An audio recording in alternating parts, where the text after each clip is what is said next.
রাতভর শব্দবাজি ফাটানো হবে, রাতভর বক্স বাজানো হবে, প্রতিবাদ করা যাবে না। প্রতিবাদ করলেই হয় খুন, না হলে মারধর, যেমন ভবানীপুরে।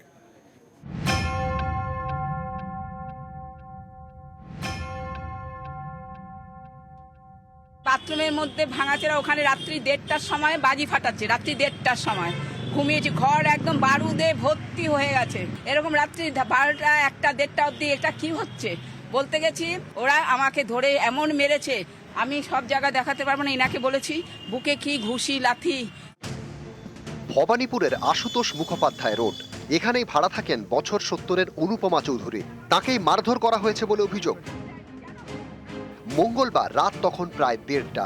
অনুপমা চৌধুরীর বাড়ির সামনে রাস্তায় শব্দবাজি ফাটাচ্ছিলেন 5 জন। তাঁরাও অনুপমা চৌধুরীর সঙ্গে একই বাড়িতে ভাড়া থাকেন।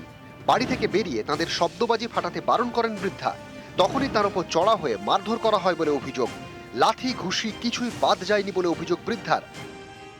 বাথরুমের মধ্যে ভাঙাচেরা, ওখানে রাত্রি 1:30টার সময় বাজি ফাটাচ্ছে। রাত্রি 1:30টার সময় ঘুমিয়েছি, ঘর একদম বারুদে ভর্তি হয়ে গেছে। এরকম রাত্রি 12টা 1টা 1:30 অব্দি এটা কি হচ্ছে বলতে গেছি।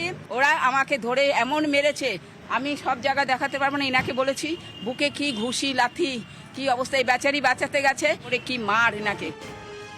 এ নিয়ে পাড়ার 5 জনের বিরুদ্ধে ভবানীপুর থানায় অভিযোগ জানান বৃদ্ধা। না, বলছে এখন কি করে কমপ্লেন নেব, দেখছেন না পুরো ঘরে আগুন লেগে গেছে। আমি বলছি আগুন লেগে গেছে মিনিটা, না না আপনি চলে যান, আর পুলিশ যাবে। তারপরে আমি ইয়েতে গেছি, পিজি হসপিটালে আমরা এমসি করেছি, সব কিছু করেছি। তারপরে লয়ারকে দিয়ে হাইকোর্টে গিয়ে লিখিয়েছি। নিউজ 18 বাংলা।